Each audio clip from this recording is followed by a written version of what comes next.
Good morning, everyone, and welcome to another video. Dylan and I slept in. Today's a Saturday.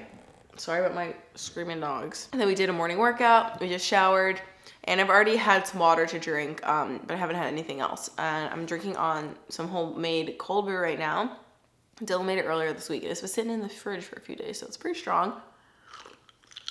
And I don't drink coffee that often, so we'll see what happens throughout the course of today.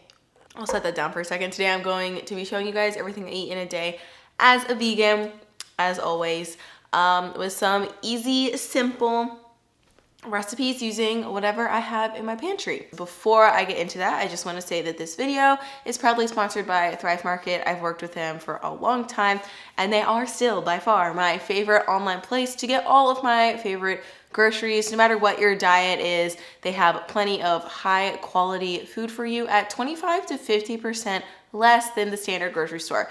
So I live in an area where I actually have a lot of access to vegan and gluten-free products, but just because I have access to them, which I am grateful for, they're definitely still not like that affordable.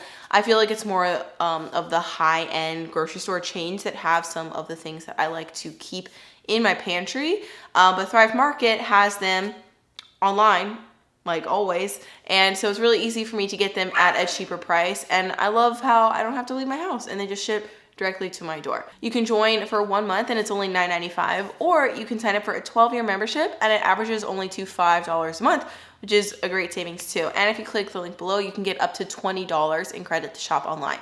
So you're basically already saving money because you're paying $10, but then you get $20 credit. You know the math that I'm trying to explain to you there? It's there. I know it's real. So just click the link and check it out if you want to. But now, yeah, I'm gonna eat some food. So I'm gonna make a smoothie for breakfast. This is kind of my Caitlin's favorite things smoothie. I don't know. I feel like some people might think it's a weird combination, but it's just something that I personally really like. So I'll walk you through it if you're interested. If you like my recipes and have like similar taste likes to me, I think you'll like it too. So to start out, I'm gonna add my frozen fruit at the bottom so it blends easier. I'm gonna start with half a frozen banana, and then about-ish half a cup of frozen blueberries. I really like to use blueberries in my smoothies because they're naturally sweet and they're good for you, but I don't really like to do smoothies with all blueberries because I've noticed that when you do that, it gets this like weird, kind of like gummy, it's just an odd consistency. If you make all blueberry smoothies, you know what I mean? So I like to do a mix of half blueberries and half banana because the banana adds more sweetness and helps make things nice and creamy. And then I like to throw in a chunk of ginger. This is actually kind of small for me. I really love ginger. I love spicy foods in general, and ginger is just really good for you. I don't peel it. I just rinse it off under the sink, and then I throw it in. If I'm having a smoothie for breakfast, I like to add protein powder. You don't have to add protein powder in your diet, but I think if you're just having a smoothie that's just fruit, you're gonna be hungry like an hour later, so you definitely need to boost it up with some sort of protein. Maybe you can get like a vegan Greek yogurt. I've seen some people add tofu to their smoothies. I personally just like to get protein powder because I have a lot of it right now and I need to use it up. And it helps keep me full. This is actually a new thing, as you can see. I usually get Amazing Grass protein powder. You can get it on Thrive Market. This is the Glow Chocolate Rose flavor. You can't really taste the rose too much.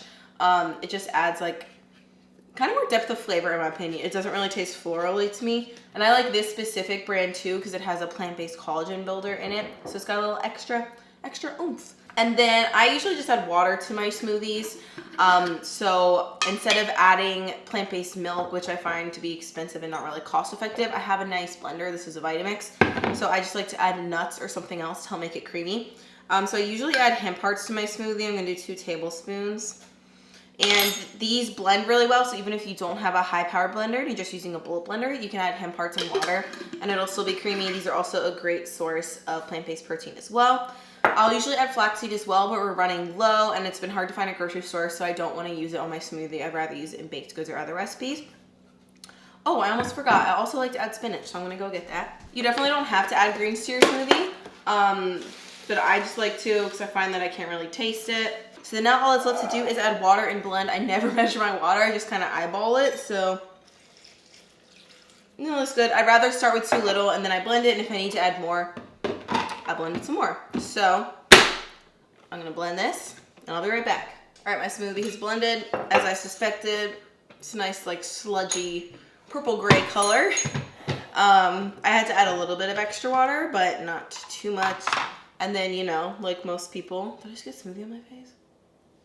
Like most people, now you just pour your smoothie into a glass and then enjoy. I also like to add a straw because I'm definitely one to chug my drinks and I want to enjoy this more. So when I add a straw, it lasts a little longer. Also, I'm going to enjoy this with some granola because I definitely am a contrast, like a textural contrast kind of person. And I feel more full and satisfied when I chew my food or if I have like something that's different. So like this is very smooth and creamy and I'm gonna be drinking it, and this is crunchy, so it makes the food seem more interesting to me and it's just more enjoyable, I think personally. I don't know if I've tried this one yet. I also like the Thrive Market vanilla cinnamon grain-free granola. It's really good. This one has some like nice clusters. Oh my god.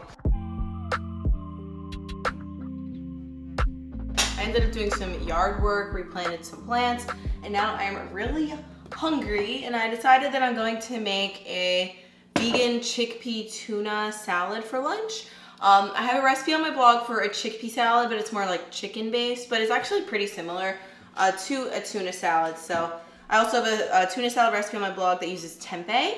So you have two options. I'll link both those recipes below. This is kind of like a conglomeration of all of them.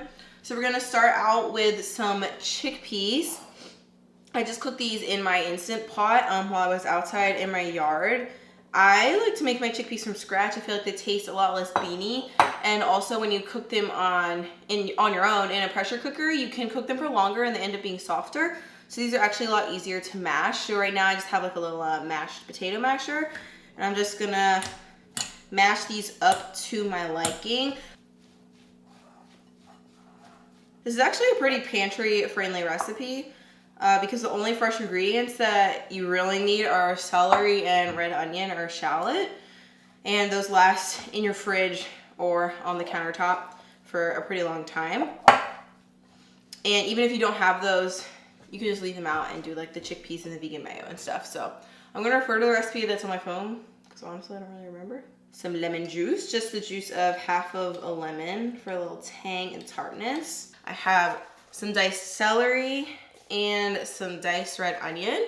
And the biggest thing with this recipe is that you want the diced vegetables to be really small because you don't want especially with onion, no one wants a huge chunk of onion. And I also feel like the celery adds a better uniform texture and you get more celery flavor in each bite if it's finely diced. So I added those in.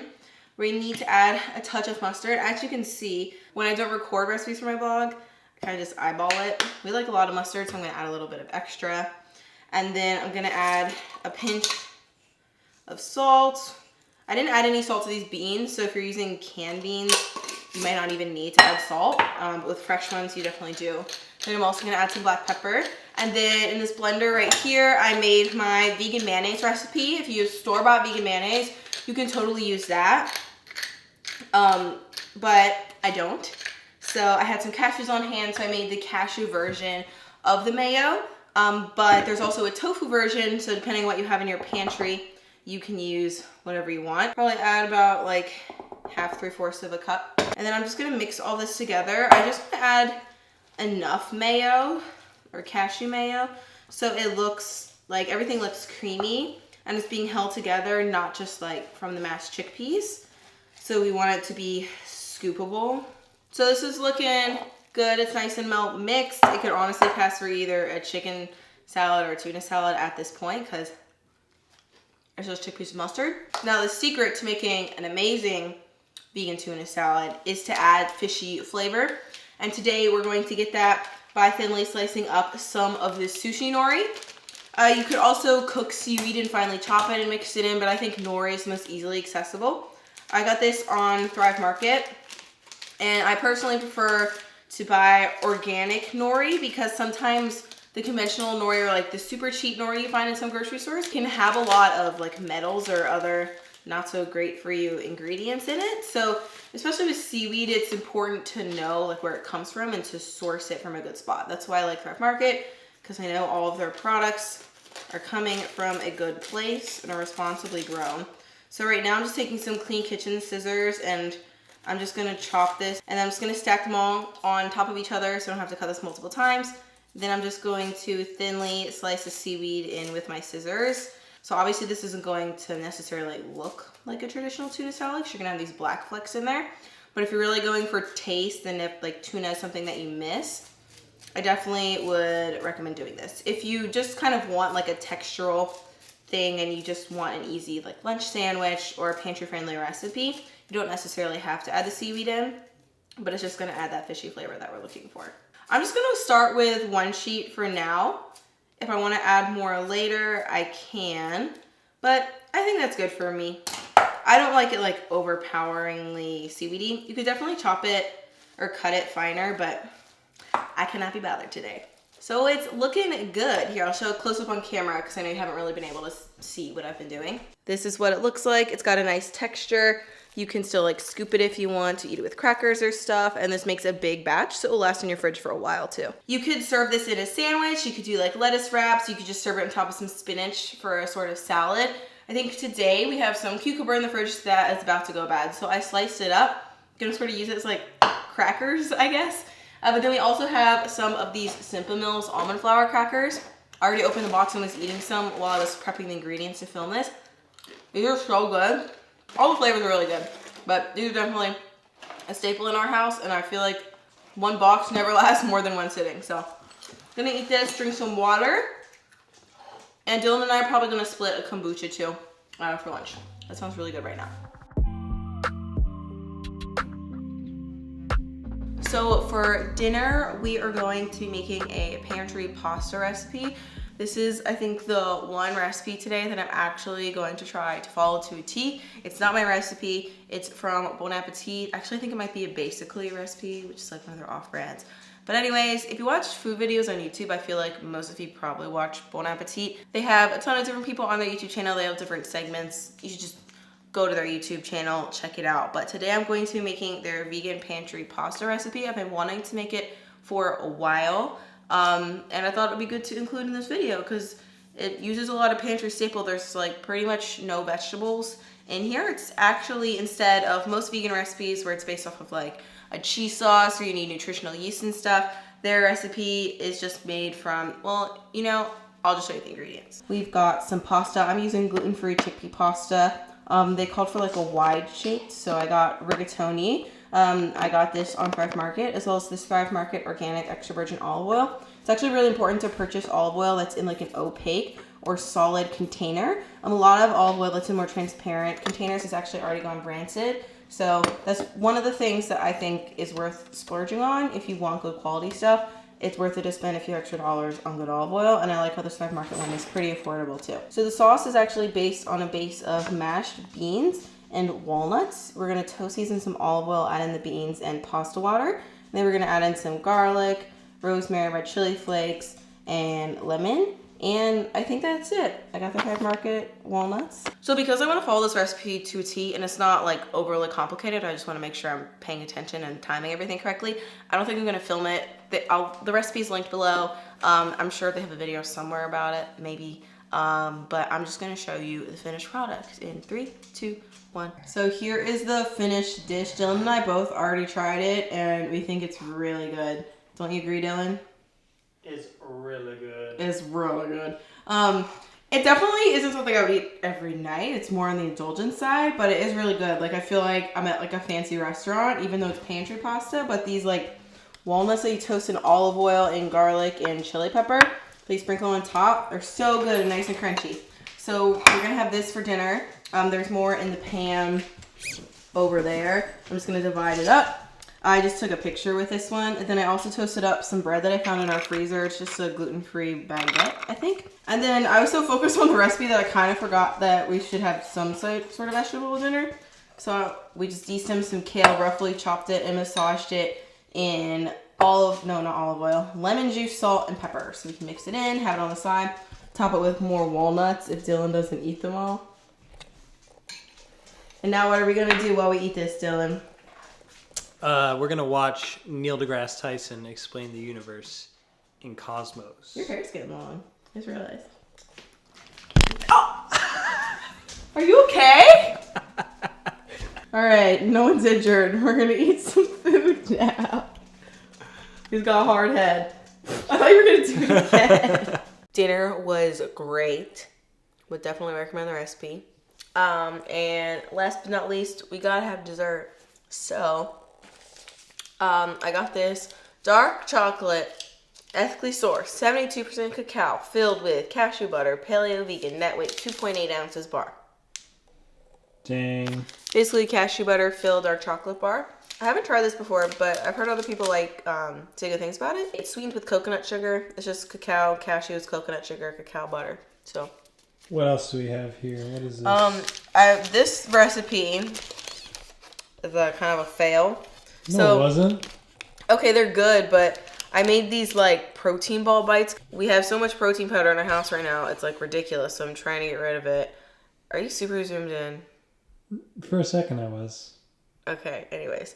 So someone had a recipe online for these like chocolate peppermint protein bites, but the batter was like way too liquidy. So I put them in the freezer and they're way better now. They kind of look like turds, but they're really good. They're delicious turds. Melt in your mouth, creamy. Turds. Yeah. Are you going to sign off here, Caitlin? I'm going to sign off. Okay, I'll stop eating. Thank you for watching. Hope you have an awesome day. Hope you try out some of these recipes. And don't forget to check out Thrive Market if you want. You have anything you want to say, Dylan? Make this chocolate turd recipe. It's so good. But I'm not going to share it with them. It's such a good recipe. Dude, now people are going to ask for it. All right, have a good night. Peace. Bye.